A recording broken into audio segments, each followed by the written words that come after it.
ଜୟ ଜଗନ୍ନାଥ। ଶୁଭ ସକାଳ ଦର୍ଶକ ବନ୍ଧୁ। ଚାଲନ୍ତୁ ଆଜି ଦିନର କିଛି ଗୁରୁତ୍ୱପୂର୍ଣ୍ଣ ଖବର ଉପରେ ନଜର ପକାଇବା। ତା ପୂର୍ବରୁ ଆମ ଚ୍ୟାନେଲକୁ ନୂଆ ଆସିଥିଲେ ଚ୍ୟାନେଲକୁ ସବସ୍କ୍ରାଇବ୍ କରି ପାଖରେ ଥିବା ବେଲ୍ ଆଇକନକୁ କ୍ଲିକ୍ କରି ନିଅନ୍ତୁ। ପ୍ରଥମ ଖବର, ଇରାନ ଇସ୍ରାଏଲ ଯୁଦ୍ଧ ମଧ୍ୟରେ ଭାରତ ପାଇଁ ଆସିଲା ବଡ଼ ଖବର। ଭାରତରେ ପହଞ୍ଚିଲା 46,000 ଟନ୍ ଏଲ୍‌ପିଜି। ହୁର୍ମୁଜ ପ୍ରଣାଳୀ ଅତିକ୍ରମ କରି ଗୁଜରାଟରେ ପହଞ୍ଚିଲା ଶିବାଲିକ୍। ପଶ୍ଚିମ ଏସିଆରେ ଚାଲିଥିବା ଭୟଙ୍କର ଯୁଦ୍ଧ ଏବଂ ଉତ୍ତେଜନା ମଧ୍ୟରେ ଭାରତ ପାଇଁ ଏକ ବଡ଼ ଖୁସି ଖବର ସାମ୍ନାକୁ ଆସିଛି। ଇରାନ ଇସ୍ରାଏଲ ଯୁଦ୍ଧ ଯୋଗୁଁ ଅତ୍ୟନ୍ତ ବିପଜ୍ଜନକ ସାଜିଥିବା ହୁର୍ମୁଜ ପ୍ରଣାଳୀ ଅତିକ୍ରମ କରି ଏକ ବିଶାଳ ଗ୍ୟାସ୍ ବାହୀ ଜାହାଜ ଶିବାଲିକ୍ ସଫଳତାର ସହ ଗୁଜରାଟର ମୁନ୍ଦ୍ରା ବନ୍ଦରରେ ପହଞ୍ଚିଛି। ପରବର୍ତ୍ତୀ ଖବର, 500 ଟଙ୍କା ଶସ୍ତା ହେଲା ଗ୍ୟାସ୍। ଗ୍ୟାସ୍ ଉପଭୋକ୍ତାମାନଙ୍କ ପାଇଁ ଆସିଲା ଖୁସି ଖବର। ଏଣିକି 500 ଟଙ୍କାରେ ମିଳିବ ଗ୍ୟାସ୍ ସିଲିଣ୍ଡର। ଏଲ୍‌ପିଜି ଗ୍ୟାସ୍ ସଂକଟ ଧୀରେ ଧୀରେ ବଢୁଥିବା କାରଣରୁ ପିଏନ୍‌ଜି ଗ୍ୟାସ୍‌କୁ ସରକାର ଅଧିକ ଗୁରୁତ୍ୱ ଦେଇଛନ୍ତି। ଇନ୍ଦ୍ରପ୍ରସ୍ଥ ଗ୍ୟାସ୍ ଲିମିଟେଡ୍ ଆଇଜିଏଲ୍‌ରୁ ପିଏନ୍‌ଜି ସଂଯୋଗ କିଣିବା ଉପରେ 500 ଟଙ୍କା ରିହାତି ପ୍ରଦାନ କରାଯିବ। ପରବର୍ତ୍ତୀ ଖବର, ଯୁଦ୍ଧ ଭିତରେ ଆହୁରି ଖସିଲା ସୁନା ରୂପା ଦର। ଯେମିତି ଅଚାନକ ଦର ବଢ଼ିଥିଲା ସେମିତି ହ୍ରାସ ପାଇବାରେ ଲାଗିଛି। ଆମେରିକା ଇରାନ ଯୁଦ୍ଧ ଭିତରେ ଭୂ ରାଜନୈତିକ ଅସ୍ଥିରତା ସତ୍ତ୍ୱେ ଦୁଇ ଧାତୁର ମୂଲ୍ୟ ବଢ଼ିବା ପରିବର୍ତ୍ତେ ଖସି ଚାଲିଛି। ସପ୍ତାହର ପ୍ରଥମ ଦିନରେ ମଲ୍ଟି କମୋଡିଟି ଏକ୍ସଚେଞ୍ଜରେ ହ୍ରାସ ପାଇଛି ସୁନା ଓ ରୂପା ଦର। ଗୋଟିଏ ଝଟକା ପରେ ରୂପା କେଜି ପିଛା 8,000 ଶସ୍ତା ହୋଇଛି। ସେହିଭଳି ସୁନା ଦର ମଧ୍ୟ 10 ଗ୍ରାମ ପିଛା 6,000 ହ୍ରାସ ପାଇଛି। ଏବେ ରୂପା ସର୍ବକାଳୀନ ରେକର୍ଡ ଦରଠାରୁ 1,96,000 ଟଙ୍କା ଶସ୍ତା ହୋଇଛି। ଆଗକୁ ମଧ୍ୟ ସୁନା ଓ ରୂପାର ମୂଲ୍ୟ ଆହୁରି ହ୍ରାସ ପାଇବା ନେଇ ଆଶା ରଖିଛନ୍ତି ବିଶେଷଜ୍ଞ।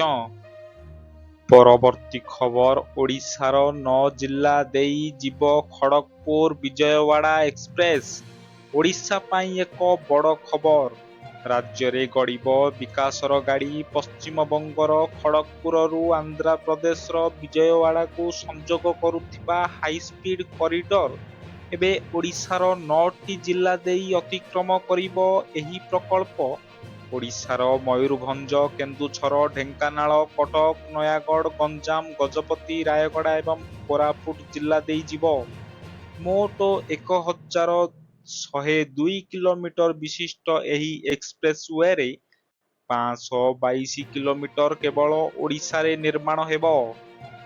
ପରବର୍ତ୍ତୀ ଖବର, ରାଜ୍ୟସଭା ନିର୍ବାଚନରେ ବିଜେପିର ବଡ଼ ବିଜୟ। ଦ୍ୱିତୀୟ ଦଳ ପ୍ରାର୍ଥୀଙ୍କ ସହ ଜିତିଲେ ବିଜେପି ସମର୍ଥିତ ସ୍ୱାଧୀନ ପ୍ରାର୍ଥୀ ଦିଲ୍ଲୀପ ରାୟ। ରାଜ୍ୟ ବିଜେପି ସଭାପତି ମନମୋହନ ସାମଲଙ୍କ ସହ ସୁଜିତ କୁମାର ରାଜ୍ୟସଭାକୁ ନିର୍ବାଚନ ହୋଇଛନ୍ତି। 2002 ପରେ ପୁଣି ଥରେ ରାଜ୍ୟସଭାକୁ ଦିଲ୍ଲୀପ ରାୟ ନିର୍ବାଚିତ ହୋଇଛନ୍ତି। ପରବର୍ତ୍ତୀ ଖବର, ବିଶ୍ୱରେ ଚାଲିଛି ଯୁଦ୍ଧ। ଭାରତରେ ହ୍ରାସ ପାଇଲା ବେକାରୀ ହାର। ବିଶ୍ୱ ଅର୍ଥନୀତିରେ ଯୁଦ୍ଧ ଓ ଅସ୍ଥିରତା ମଧ୍ୟରେ ଭାରତରୁ ଆସିଛି ଏକ ଆଶ୍ୱସ୍ତିକର ଖବର। ଦେଶରେ ବେକାରୀ ହାରରେ ସାମାନ୍ୟ ହ୍ରାସ ଘଟିଥିବା ପରିସଂଖ୍ୟାନ ମନ୍ତ୍ରଣାଳୟ ପକ୍ଷରୁ ସୂଚନା ଦିଆଯାଇଛି। ମନ୍ତ୍ରଣାଳୟର ସଦ୍ୟତମ ତଥ୍ୟ ଅନୁଯାୟୀ ଦେଶରେ ମୋଟ ବେକାରୀ ହାର ଏବେ 4.9%। ବିଶେଷ କରି ସହରାଞ୍ଚଳରେ ନିଯୁକ୍ତି ସୁଯୋଗ ବଢ଼ିଥିବା ବେଳେ ଗ୍ରାମାଞ୍ଚଳରେ ସ୍ଥିତି ସ୍ଥିର ରହିଛି। ପରବର୍ତ୍ତୀ ଖବର, ବଦଳିଲା ସଲମାନ ଖାନ ଫିଲ୍ମ ଗଲୱାନର ନାଁ। ସଲମାନ ଖାନଙ୍କ ଫିଲ୍ମ ଗଲୱାନ ଘାଟିକୁ ନେଇ ଜୋର ଧରିଛି ଚର୍ଚ୍ଚା। ଗଲୱାନ ଘାଟି ସଂଘର୍ଷ ଉପରେ ଆଧାରିତ ଏହି ଫିଲ୍ମର ଟାଇଟେଲକୁ ବଦଳାଇ ଦିଆଯାଇଛି। ପୂର୍ବରୁ ଏହାକୁ ବ୍ୟାଟେଲ ଅଫ୍ ଗଲୱାନ କୁହାଯାଉଥିବା ବେଳେ ଏବେ ଏହାର ନାମ ରଖାଯାଇଛି ମାତୃଭୂମି May war rest in peace. ତେବେ ଏହି ଫିଲ୍ମ କେବଳ ଯୁଦ୍ଧ ବିଷୟରେ ନୁହେଁ ବରଂ ଏହାର ଏକ ବଡ଼ ବାର୍ତ୍ତା ରହିଛି। ପରବର୍ତ୍ତୀ ଖବର, କଟକ ଏସ୍ସିବି ନିଆଁ ପାଇଁ 6 ଜଣିଆ ଟିମ୍ ଗଠନ। ଏସ୍ଜିବି ନିଆଁରେ 10 ଜଣଙ୍କ ମୃତ୍ୟୁ ପରେ ସରକାର ତତ୍ପର।